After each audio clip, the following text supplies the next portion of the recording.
เจ้าพระธรรมเจ้าพระสังฆเจ้าขอถวายความเคารพแด่พระเถรานุเถระพระสังฆาธิการพระสงฆ์องค์เนรจุตนจุองค์ขอเจริญพรกับคณะสัตยาสาธุชนทุกท่านวันนี้กระผมอาตมาภาพพระครูสังวรศิราภิรักษ์เจ้าอาวาสวัดสายมูลตำบลแม่กาอำเภอสันป่าตองจังหวัดเชียงใหม่ก็ได้มาพบปะกับคณะสัตยาสาธุชนทั้งหลายในช่วงที่สองชั่วโมงที่สองวันนี้เป็นวันจันทร์ที่30เดือนมิถุนายนพุทธศักราช2568ซึ่งก็ตรงกับขึ้น5ค่ำเดือน10เหนือรายการนี้ชื่อว่ารายการมรดกธรรมกำเมืองเทศนาอยู่ที่วัดสายมูลตำบลแม่กาอำเภอสันป่าตองจังหวัดเชียงใหม่ส่งสัญญาณไปที่แม่ข่ายวัดปากตางเจริญเมื่อเพิ่นรับสัญญาณนี้ก็ได้ส่งไปตามกระแสของอินเทอร์เน็ตฟังกันได้ทั่วไป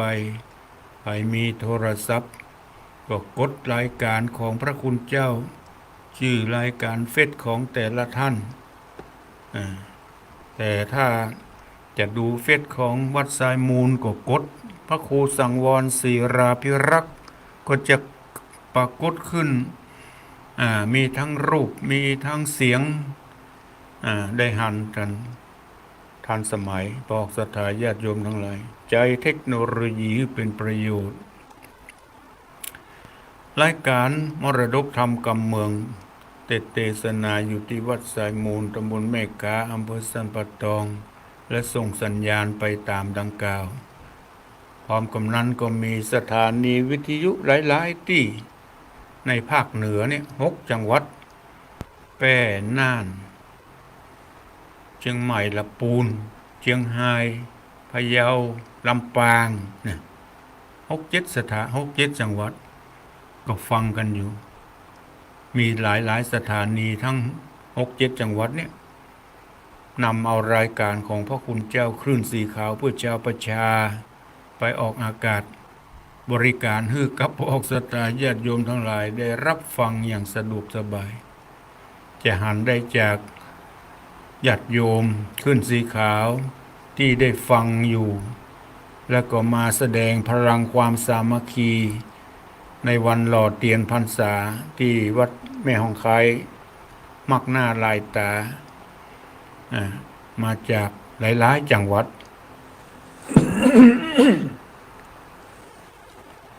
ได้ฟังพระคุณเจ้าเมื่อได้ฟังแล้วก็มาแสดงพลังความสามัคคีของคลื่นสีขาวว่าภายพ่องที่ได้สนับสนุนคือนำจิตน้ำใจต่อพระคุณเจ้ามีกิจกรรมอันใดๆก็มาแสดงพลังความสามัคคีคือนำจิตน้ำใจต่อผู้จัดโครงการอย่างนี้เป็นต้นก็เลยมีศรัทธาญาติโยมทั้งหลายได้มามากหน้าลายตาอย่างที่หัน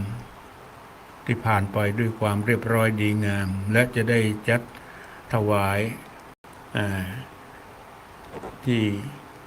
วันที่20เนี่ยวันที่20กรกฎาคมที่อำเภอสำเมิงที่ท่านผู้อำนวยการได้ประชาสัมพันธ์ไปเทียนก็รอออกมาเป็นที่เรียบร้อยจะตามวัตถุประสงค์แล้วก็จะได้นำไปถวายเป็นบุญเป็นกุศลแก่พระออกศรัทธาเป็นหนทางที่เฮาจะปากันร่วมกันสร้างที่ได้ฟังไปเมื่อกี้ช่วยกันสร้างอริยทรัพย์ให้กับตัวเองทรัพย์สมบัติที่เฮามีอยู่มีกินก็เพียงแต่ส่งไปถึงโรงพยาบาลส่งไปถึงสุสานปัจจาแต่ทรัพย์อริยทรัพย์คือบุญกุศลนี่ละพูดกันง่ายๆจะส่งเฮาไปถึงมนุษย์สมบัติสวรรค์สมบัตินิพพานสมบัติในภพหน้าชาติหน้าเฮาจะได้ดิบได้ดีในภพหน้าชาติหน้าก็เพราะอริยทรัพย์ที่เฮาสั่งสมไว้ อาตมาได้นำเอาพระธรรมเทศนาจาดกเรื่องนางนวลคำมาเทศนาค้างไว้วันนี้มาจนถึงตอนที่11บอกสตาญาติโยมทั้งหลายหลังจากที่นอโพธิสัตว์เจ้าได้ขอลาปิอ้ายสุรเมขะออกไปป่าไปดงไปปะป่อพระฤาษีไปปะนางนวลคำเนี่ยไปปะนางนวลคำที่อยู่กับป่อพระฤาษีหลังจากนั้นก็ได้ล่ำลาได้หู้จักกันเพราะว่าชาติก่อนได้เป็นคู่บุญคู่บารมีเคยร่วมทำบุญกันมาเนี่ยพระพ่อพระฤาษีพระก็หูเปิ้นมีญาณพ่อพระฤาษีมีญาณหูว่านางนวลคำกับกษวรกุมารเนี่ยได้เคยทำบุญร่วมกันมาเป็นเนื้อนาบุญต่อกันได้หูได้เข้าใจทั้งสองแล้วก็อยู่ไปบ่เมินบานานทั้งสองก็ขอร่ำลาเพื่อจะปิกบ้านปิกเมืองหลังจากจะติปิกบ้านปิกเมืองแล้วจะได้พ่อพระฤาษีเพิ่นก็เป็นกรรมโบราณไว้ว่าอย่างที่ได้สรุปไปเมื่อวันจันทร์ที่แล้วเป็นคำสั่งคำสอนแบบโบราณให้สู่เจ้าทั้งหลายจงฮักกันแป้งกันจงอย่าได้มีอูจาในสิ่งที่บ่เป็นมงคลรักษากายวาจาจิตใจคือมีศีลมีธรรมนั่นแหละพอกสตาญาติโยมทั้งหลายคือมีศีลธรรมมีศีลตัวและมีธรรมตัวถึงจะเป็นใหญ่เป็นโตจะเป็นหัวหน้าครอบครัวก็ตามต้องมีเป็นผู้มีศีลธรรมจึงจะนำพาพระสงฆ์นิกรตลอดถึงผู้อยู่อาศัยไปอยู่ครองกันอย่างราบรื่นบอกว่าจะเป็นครอบครัวเล็กครอบครัวใหญ่จะเป็นปกครองบ้านเมืองก็ตามต้องเป็นคนมีศีลธรรมถึงจะไปรอดถ้าขาดศีลขาดธรรมแล้วจะอยู่ที่ไหนจะเป็นครอบครัวเล็กครอบครัวใหญ่จะเป็นครอบครัวใหญ่หมายถึงเป็นผู้เจ้าเมืองเป็นผู้ปกครองบ้านเมืองที่จะไปบัดรอดถ้าขาดศีลขาดธรรมนำความเดือดร้อนมาให้แก่ตัวเองแก่คนอื่นแก่สังคมย่อมเป็นไปต่างๆนานาในทางที่บดีดังนั้นการครอบครองการดำรงชีวิตจะเป็นไปด้วยความราบรื่นดีงามต้องเป็นคนมีศีลธรรมประจำจิตประจำใจอย่างที่กล่าวมาแล้วคืออริยทรัพย์7ประการดังที่กล่าวต่อไปก็ขอพ่อสตาญาติโยมทั้งหลายได้ตั้งอกตั้งใจสดับรับฟังพระธรรมเทศนาในตอนที่11เรื่องนางนวลคำเป็นลำดับต่อไปนะโมตัสสะภะคะวะโตอะระหะโตสัมมาสัมพุทธัสสะ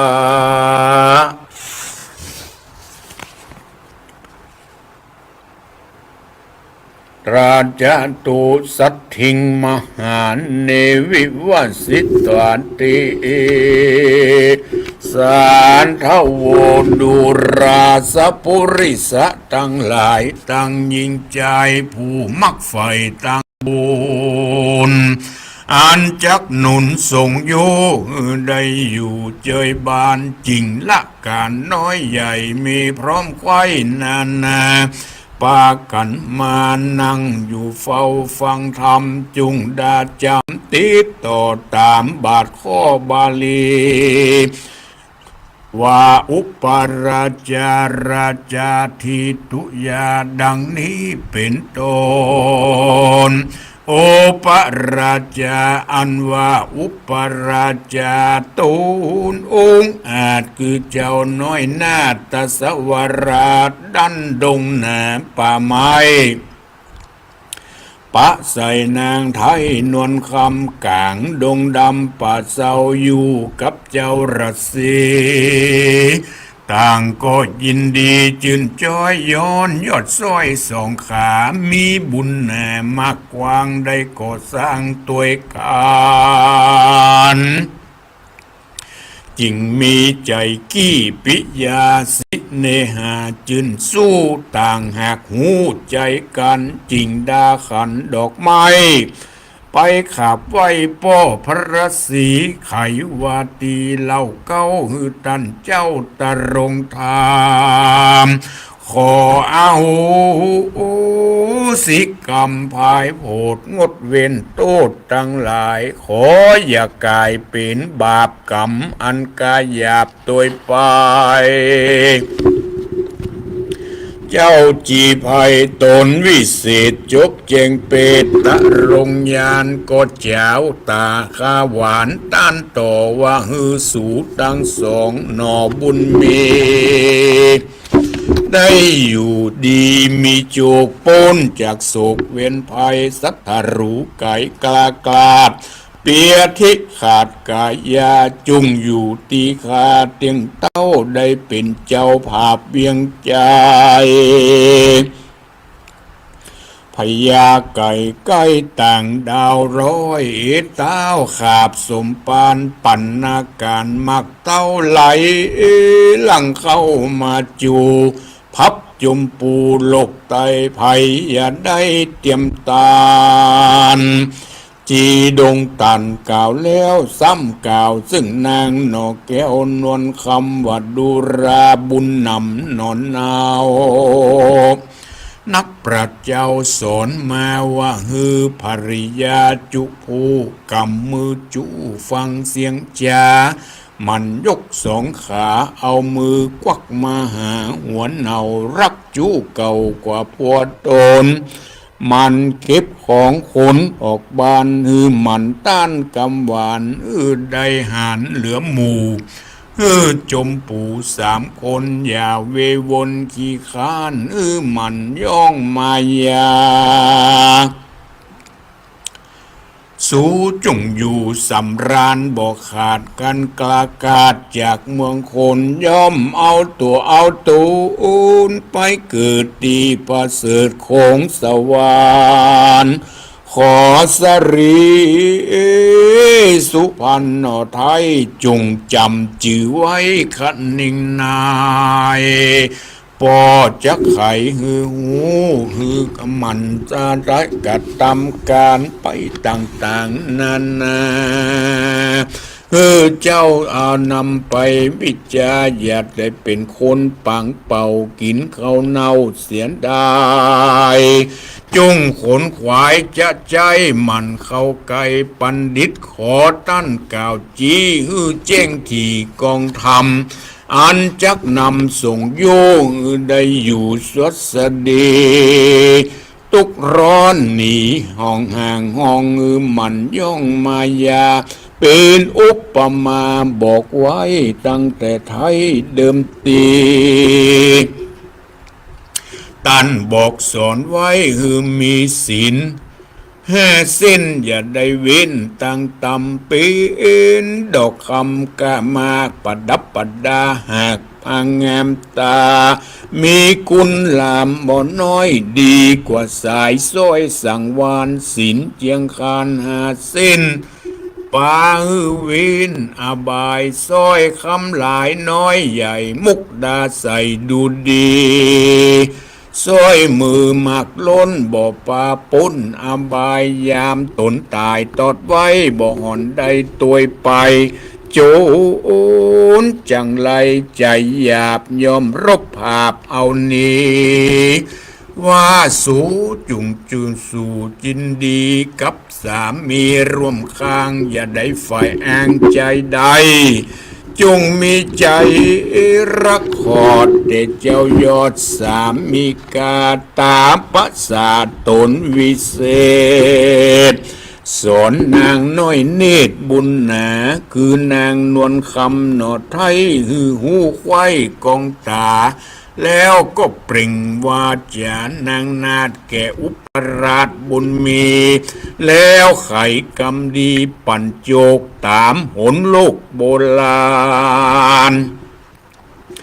กันเจ้าตะรงยานกล่าวแล้วสองนอกแก้วบุญนาก็ปากันลาปิกขึ้นสู่ยังที่อยู่แดนตนก็มีฮันเลนาตาโตปะรังแรกแต่นั้นไปนาสองนอลาบุญนาก็รุมราอยู่เฝ้าปฏิบัติเจ้ารัศสีดังเคยมีมาแต่ก่อนบ่ฮื้อผ่อนสักอันคือหาหัวมันลูกไม้ตักน้ำใจและน้ำกินปีนอาจินคำเจ้าฮือตันเจ้าได้สุขเจยบานบ่ปอนนานแต่ใส่เจ้าหนอไทยตั้งสองก็มีใจป๋องใครกว่าปิกหวายนาเมืองแห่งนางบุญเรืองนอนเอาก็ลาเจ้าละสีแล้วก็ปากันหนีปิกขึ้นสู่ยังที่อยู่เวียงใจตามมาทางพากาเซนตูสัทธาอาหาสัทธาสัพปัญญูยอดซอยหันบทบาทถ้อยบาลีบทหลังมีไปแจงพระจริงแสงเทศนา ว่าเตจนะมหาวะเนวาสิตวาดังนี้เป็นตนภิกขเวดุราภิกขุตั้งหลายส่วนสองบุญภายนอนเอาคือว่าเจ้าทัศวรกุมารกับสรีโสภางามอาจคือนางน้อยนาฏส่วนนวลคามอยู่ดงดำป่าเศร้ากับท่านเจ้าราศีบทถึงปีคบไว้ก็กึดไฟคันนิงหายังปาราขีดห้องโค้งขีดต้องเมืองตนเป็นกังวลไม่มาดบ่รู้ขาดบางเบาสองคิงเหล่ายศใหญ่ก็ไปไหว้ตาปัสสาลสีไขขียาเก่าโอตันหูตามมีแล้วก็ลาหนีละภาคออกไปจากดงไพรเจ้าสินใสตนจบยอดจริงจักตอดเล็งยานพออนากัตการไปนาหันนอลาสองสรีจักได้ปี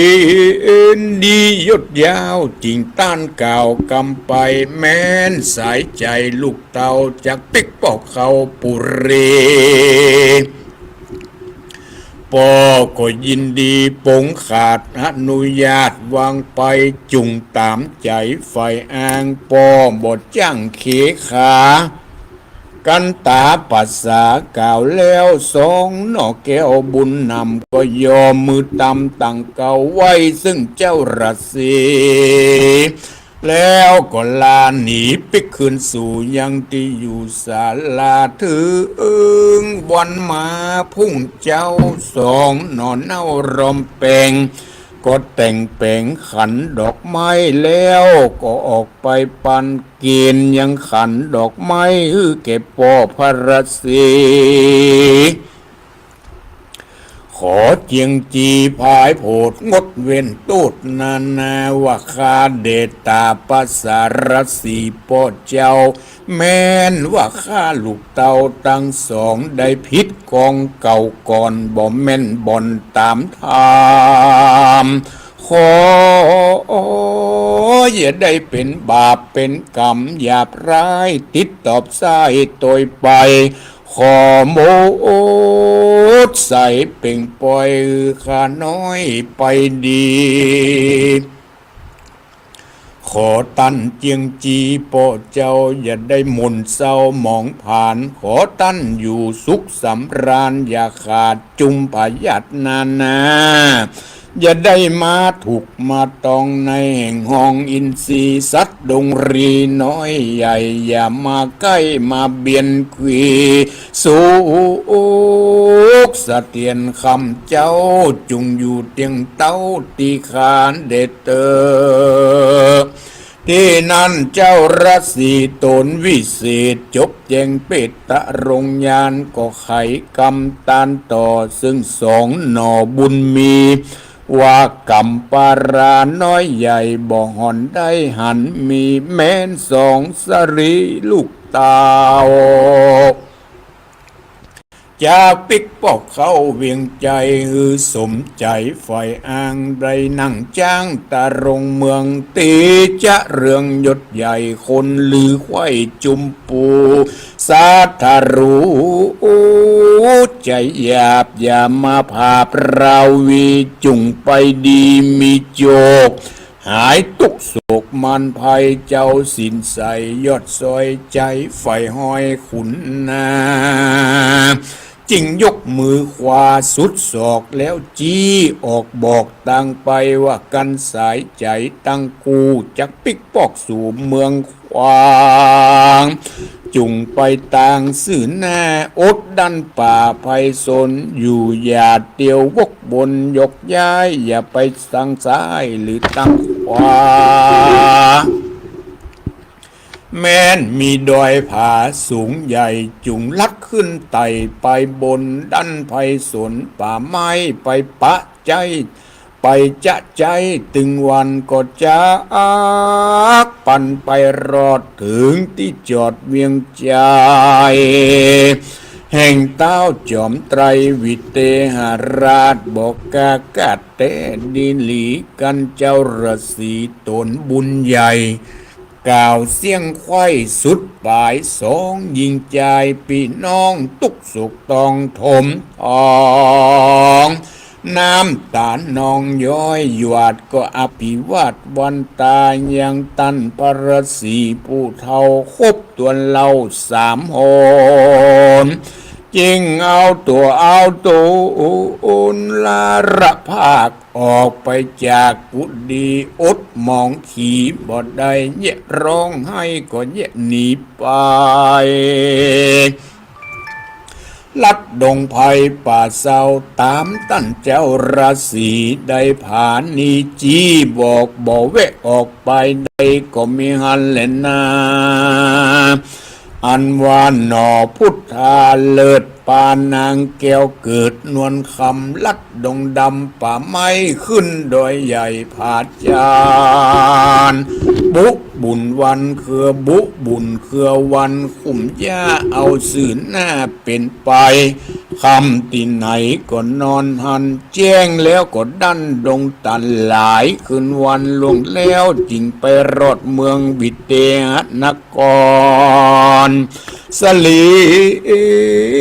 บังอ่อนยอดซอยได้จินจ้อยนั้นนำหน่อปลาหน่อขุนทำหน่อดาวเอาเข้าสู่ดาวไปในแล้วกาไกไว้วาดขึ้นภาษาหอคำย่อมือตำตั้งเก่าไว้พระเจ้าราชาตั้งมารดาตนแม่น้ำตาเพไหลยัวน้ำตาบ่ได้หลุดร้องให้ไข่กำก็มีหันเล่นนาโสราชาอันว่าพญาวิเตหราช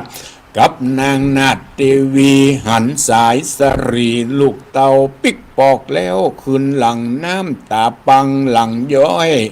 กอดลูกน้อยกับตนรำเรรนลายหลากกึดแล้วหากเหมือนฟา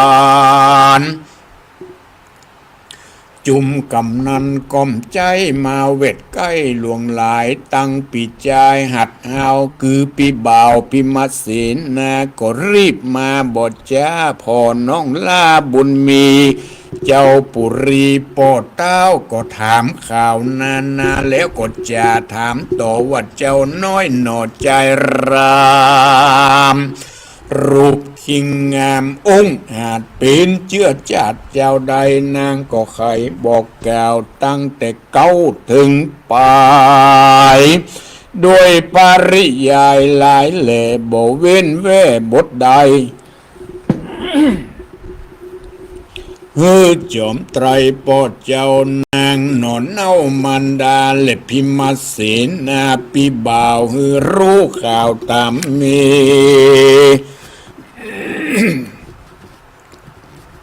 เมื่อนั้นพญาวิเตหราชยะสหัสหรือไกหันใส่ใจลูกเต่าได้ไหวนาปิกขึ้นมาโซมนัสสาจมจืนปีติตื่นอัจยามีปงขาด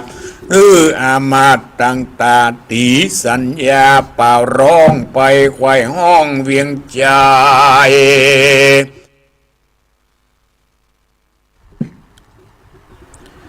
ว่าสรีกนงไวลูกเต่างามอาข้าวนวลคำอันยักดงดำหยับจ้ามากุ้มกว่าเอาไปบัดนี้สลีนงไวหล่อเบาได้ปีกปอกเต่าขึ้นมาพาปิดตาตนปอมีใจหม้อเจยบานจริงมีรัชจะองค์การบอกกล่าวหูข่าวมงคลว่าริปนไพฟ้าตั้งหมู่ข้าคนในปักตุงใจเจาะน้อยตั้งกล้วยอ้อยใหญ่ตั้งนำนำวางมาตั้งที่จิ้มใกล้ตั้งเตียวแล้วริบเร็วหลังลู่ไปจุมอยู่ลานหลวงเล่นปั่นป่วงจุอย่างตามไฟอ่างของไผ่ของมันเสียงกองนั้นตัวดาวคนหูข่าวสัญญาต่างก็โสมนัสสาจมจืนปีติตื่นจืนจ้อยหายต่ำก้อยมองผ่านละยังการควางไว้รีบสะไซไปปันเสียงเนืองนันสะเศร้าตีมควงเต้าบุญเรืองกันเจ้าเมืองไผ่ไตตั้งน้อยใหญ่ยิ่งใจมีหลวงหลายใหญ่หยาดตั้งอามาตย์เสนาเอากันมาพร้อมแล้วดาวตนแก้วผู้บานก็มีราชองค์การบอกกล่าวหูข่าวขียาว่าจักอุตสาพิเศษอติเรกตุนขวัญแห่งสรีสุพรรณลูกเต่าอันไหวนาปิกขึ้นมาหาโรกามบทใดหาภัยไตยิงใจเสนาหลายมนเล่นอย่าได้เว้นคนใดเล่นตามใจไฟอ่างตามอันจ้างของไผ่ของมารเพื่อตุนขวัญลูกเต่าเตียงเต้าตีขาจุมศีนาปัจจานราชคนในฟังเต้าไข่บอกกล่าวต่างก็จื่นยาวเจยบานสาธุการโห่ร้องสนั่นกองปาราแล้วเร่งดาแต่งหางเล่นตามจังของไผ่ทองมันที่มีใจโหมพ้องก็ซุ่มปัดก้องพ้องก็ร้องคงทำพ้องคงอันว่าการลำที่ถอยพ้องก็จ้อยพ้องก็โซยาวจุมบ่าวสาวจึนสู่ยะไม้จูดูเปิงพ้องก็ตีมองเชิงละนาดตั้งพิพาทตึงแน่เสียงออแอละโตปุ่นดีพอดีฟังพ้องตาปังย้อนเล่าเตียวงมเง่าตาเพียพ้องก็เปียเอาดาบ เต้นพระผาเป็นสายวาดเลิงใจอวดอ้างพ้องก็ย่างสามขุมพ้องก็หุมต่างเล่นวิดวิ่งเต้นหกกระโดงพ้องก็เอาถุงอันใหญ่เอาควายใส่ไปในแล้วก็ลากไปตนนาว่าตู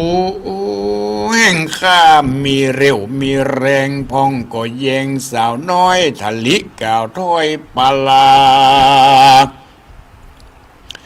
ว่าภริยาแห่งข้าปันดังยาผีพายปุ่นดีอายเปื้อนพ้องแม่นได้น้องสาวจีเตี้ยงจักหนีอย่าเท่า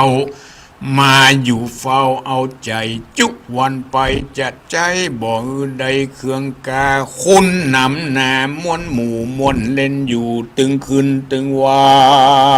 นเสียงหนึ่งนั้นอดเอาสลาบตดเต้า7 วันก็มีอันเล่นนานิติตังขียาอันกล่าวจะห้องเหตุยังนางนวลคำผูกตวน11ก็บังโคมโสมเรจดี พระธรรมเทศนาเรื่องนางนวลคำตอนที่11หลังจากที่เจ้านางนวลคำและเจ้าตสวรกุมารได้ไปปะกันที่ป่อพระฤาษีหลังจากที่ตสวรกุมารอยู่กับเมฆกุมารเจ้าเมฆะก็ได้เป็นพญาเจ้าเมืองตนเองก็เป็นอุปราชก็อยู่ก็ง่อมจิตง่อมใจก็ขอลาไปแอวป่าก็ไปปะสนางนวลคำดังกล่าวซึ่งนางนวลคำที่ถูกยักษ์ลักไปยักษ์ในคณะที่กำลังเฉลิมฉลองกันเพื่อจะได้เป็นมเหสีของเจ้าสุรเมฆะที่คนพิกลพิการที่หน้าอัปรักษ์อายุก็แก่หน้าก็บึนตาก็หมกก็หน้าตาฮึกหนาเป็นพิกลบันหน้าบัดสมประกอบแล้วก็มามีฤทธิ์ที่ยกหินของพิมเสนาผู้เป็นปี้ของนางนวลคำมาชนะพนันและจะได้ยกนางนวลคำฮื้อนะครับนางนวลคำก็มาเป็นกำคืดกำอ่านจะได้มาเป็นภรรยาของคนรุ่นป้อก็เลยปรารถนาว่าเฮาจะยิ่งใดคือมันพ้นจากการจะไปอยู่กับคนอัปลักษณ์คนแก่คนอายุป่านป้อเฮานะหน้าตาก็บ่ดีบางงามคนจะเล่าจะลือกันนางปรารถนาอย่างนั้นก็เลยถูกยักษ์ลักไปก็เอาไปปล่อยไว้กลางป่ากลางดงไปปะใส่ป่อพระฤาษีก็เนรมิตศาลาไว้ฮื้อนางก็ได้ตอบแทนด้วยการอุปถากอุปธรรมหาหลัวหาฟืนหาไม้หาน้ำมาฮื้อชันหาผลหมากหลากไม้มาฮื้อแก่ป่อพระฤาษีจนป่อพระฤาษีได้รับความอุปถัมภ์จากนางอยู่ตลอดมาสุดท้ายเจ้าตสวรกุมารก็ไปปะก็ใส่ป่อพระฤาษีก็ฮู้ว่า2 ท่านเนี้ยมีบุญญาบารมีเคยสร้างบุญสร้างกุศลมาโดยกันก็เข้าใจในทั้งสองตสวรกุมารและนางนวลคำเมื่อนางนวลค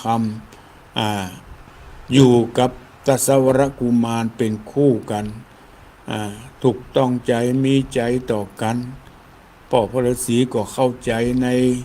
ในบุญญาบารมีของทั้งสองอยู่กันมาพอสมควรอุปถากป่อพระฤาษีมาพอสมควรก็จะขอล่ำลาไปหาดอกไม้มาใส่พานใส่ขันมากราบมาไหว้มาลา อย่าได้เป็นบาปเป็นกรรมอยู่กับพ่อพลสีมาเป็นเวลาหลายวันหลายเดือนขอทำไอ้อย่างที่ผิดไปทางกายกรรมวจีกรรมมโนกรรมขออย่าได้เป็นบาปเป็นกรรมขอพ่อพลสีจงอโหสิอย่าได้เป็นบาปเป็นกรรมต่อกันพ่อพลสีก็บอกว่าสู่เจ้าทั้งหลายอยู่นี่มาเป็นเวลาหลายวันหลายเดือนก็ตามได้บักเกยหันกระทำพิษทางกายทางวาจาทางจิตทางใจเลยถึงล่วงล้ำทางกายทางวาจาทางจิตทางใจยังได้ก็ขออโหสิฮึและขอบอกกล่าวอย่างที่ได้บอกกล่าวไปแล้วที่ท่านสอนเป็นคำโบราณว่ามันยกสองขาคือกวักหาหัวเหน่ามัน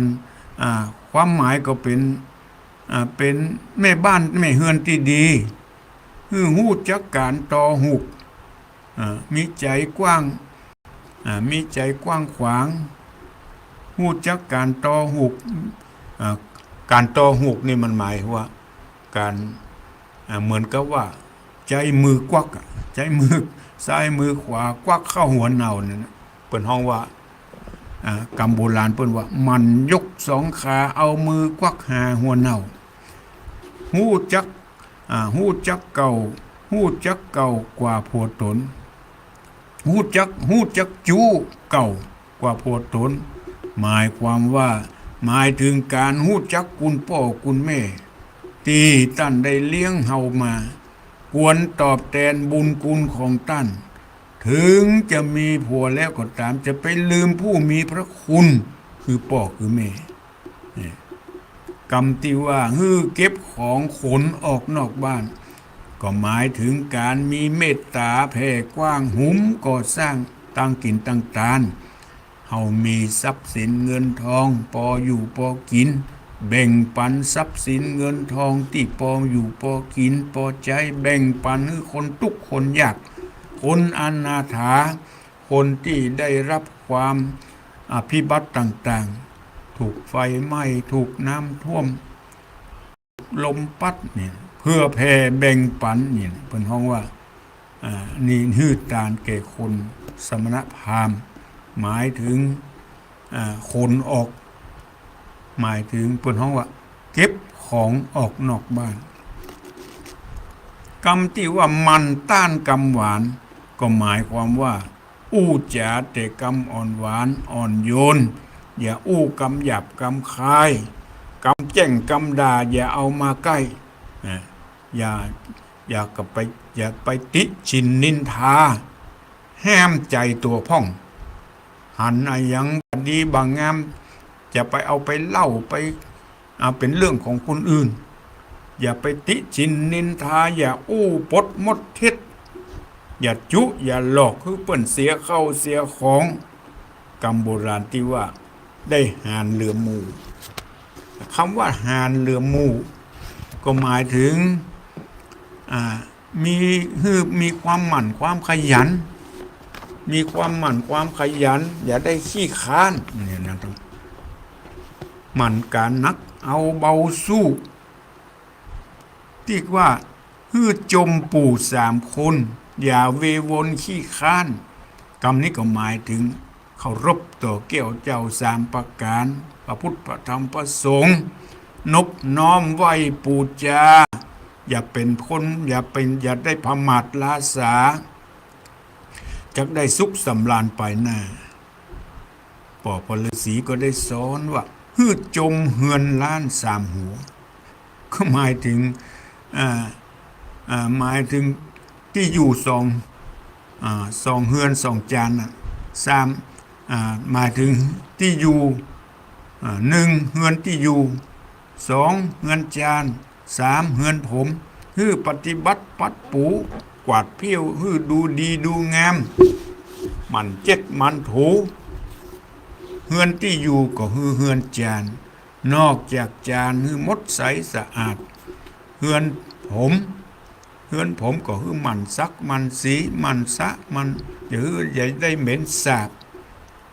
กรรมโบราณแห่งกรรมหนึ่งเพิ่นบอกว่า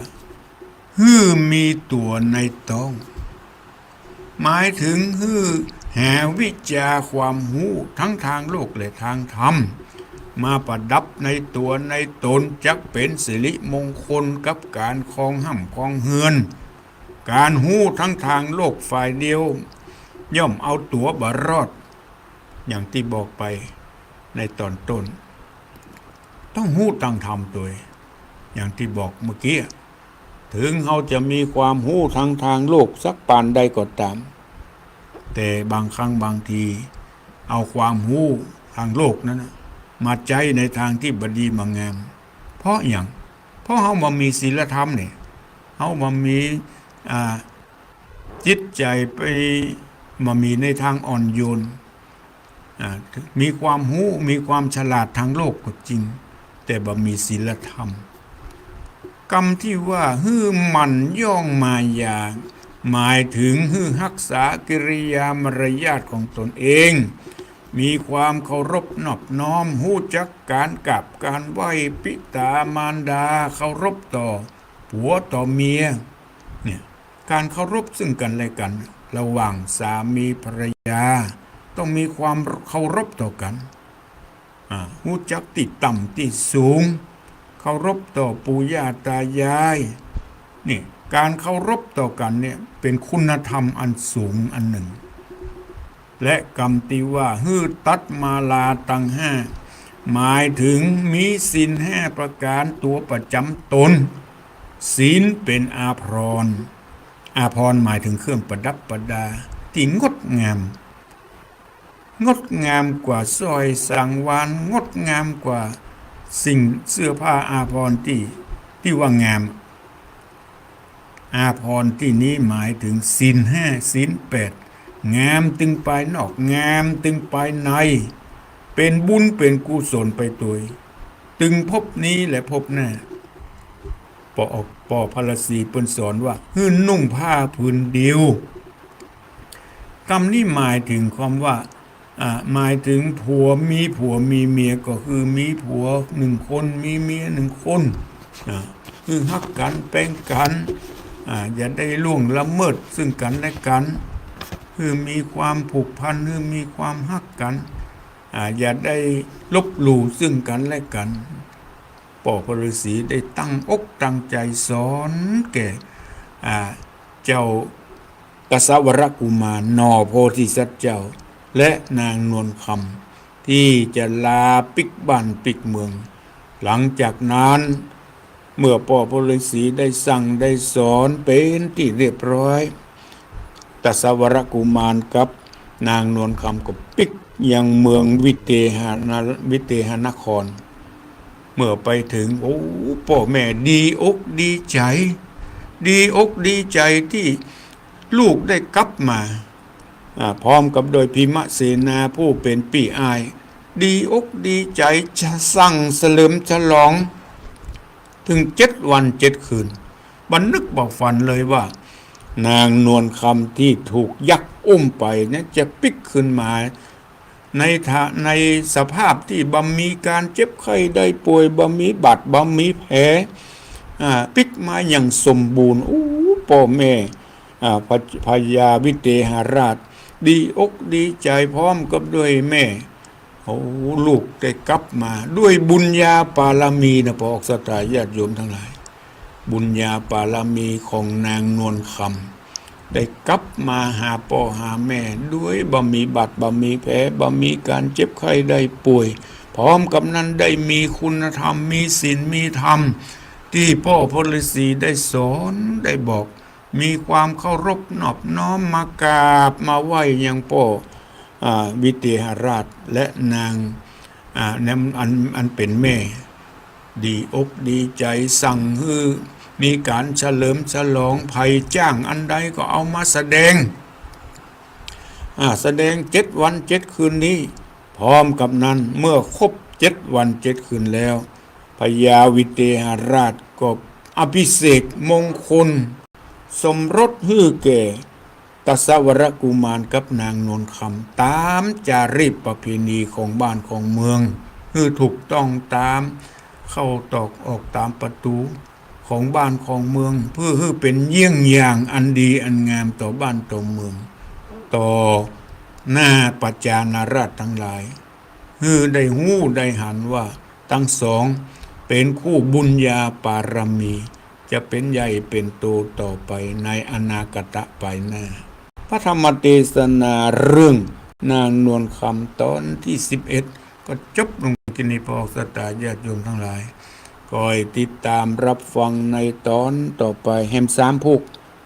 13 10 11 12 13 14แฮม3พุกก็จะจบละพอสตาญาติโยมทั้งหลายคอยติดตามรับฟังกันต่อไปสำหรับเวลาที่เหลือนี้ไปที่จะโทรมามาแจ๋เ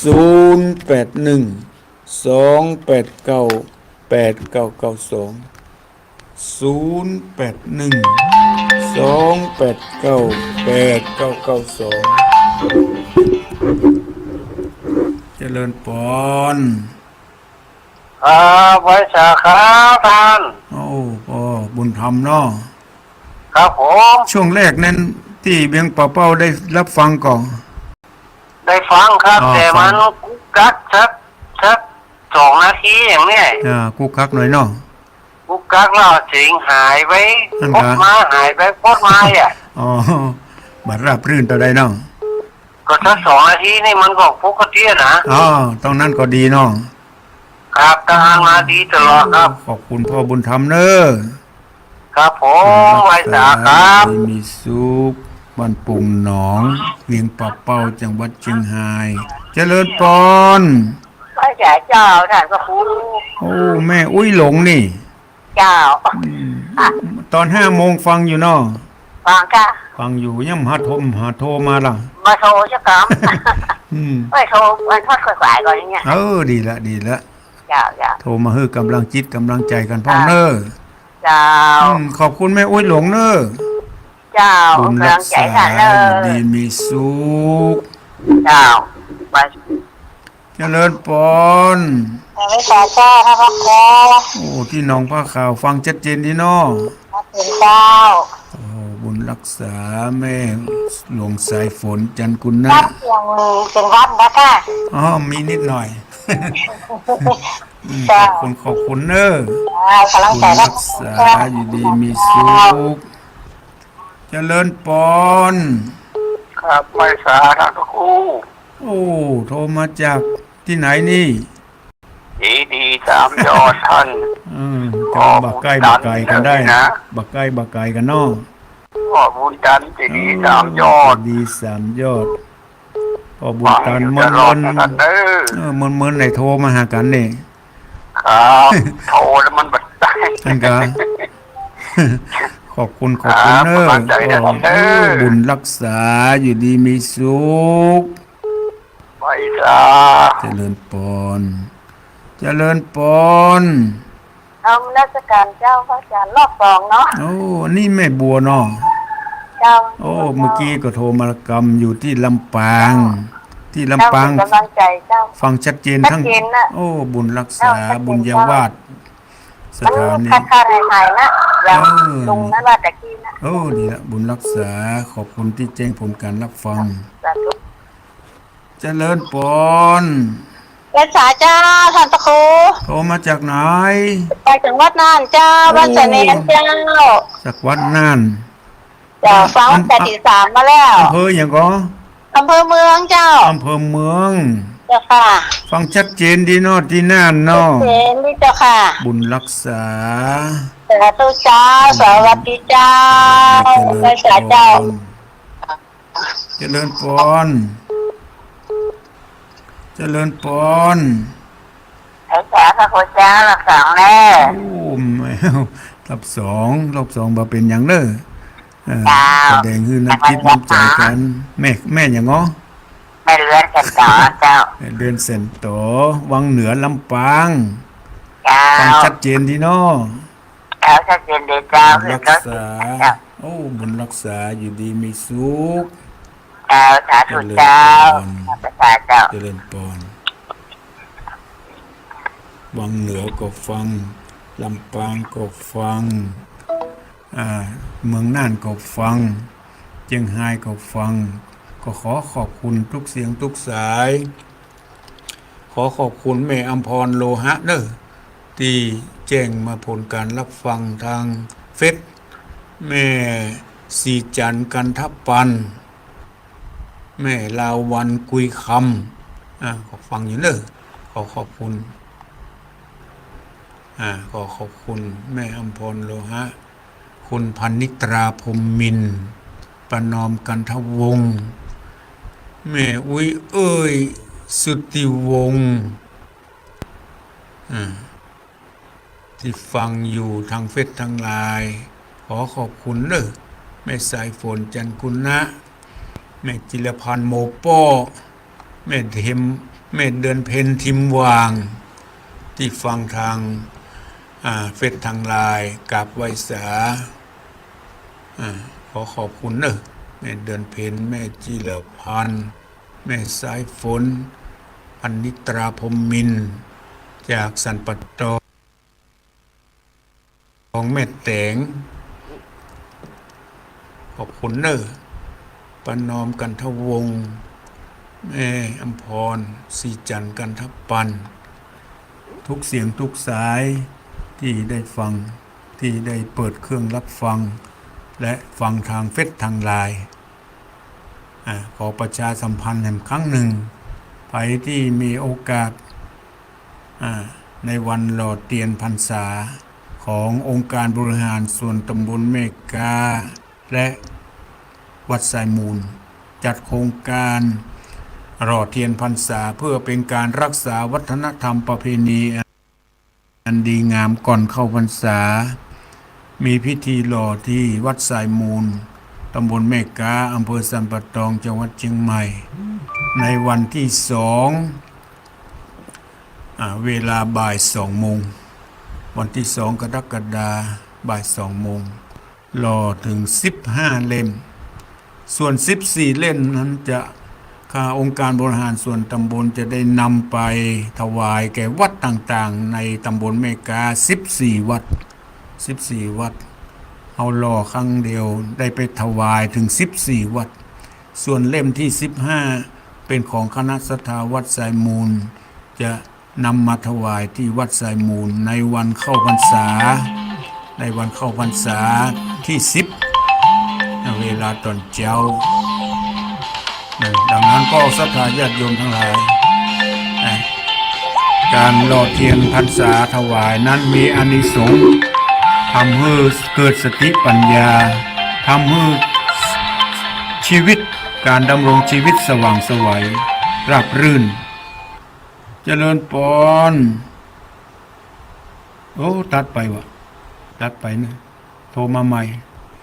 อานิสงส์ของการหล่อเทียนพรรษาถวายทำให้ชีวิตราบรื่นมีสติปัญญาทั้งภพนี้ภพหน้าทำให้คลี่คลายปัญหาต่างๆไปในทางที่ดีที่งามเจริญพรเจ้าไว้สายเจ้าทันพระโกโทรมาจากไหนแม่ติดสมัยนั่งแล้วปงยังคบคำกัดลำปางเจ้าเพิ่งโทรมาเป็นครั้งแรกเนาะก็บอกครั้งแรกนะเจ้าหลายครั้งนะหลายครั้งแล้วนะขอบคุณเนอะขอบคุณประกันผลเจ้าวันนี้อันเป็นปี5นะเจ้าขอบคุณเนอะบุญรักษาอยู่ดีมีสุขจะตักเสร็จไปตลอดอ่ะเจ้าขอบคุณขอสายสุดท้ายเนอะเจริญพรบริษัทเขาบ้านเราจากบ้านแม่จองแม่สอยลีเนาะแม่จองลีเนาะ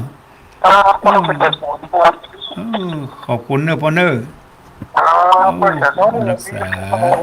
ขอสายสุดท้ายอาตมาได้ใจเวลามาครบถ้วนบริบูรณ์ก่อนที่จะจากไปขอนำรายการนี้ไปในเฉพาะวันจันทร์วันนี้ก็ปะกันในโอกาสหน้าสำหรับในวันนี้ก็ขออำนวยอวยพรให้ทุกท่านจงได้อยู่ร่มเย็นเป็นสุขในพระบวรพุทธศาสนา ก็ขอทุกท่านจงมีอายุวันนะสุขภละเหมือนกันจุกูจุคนอายุวันโนสุขังพ โย ลั ม ง มาถือสื่อสารเชื่อม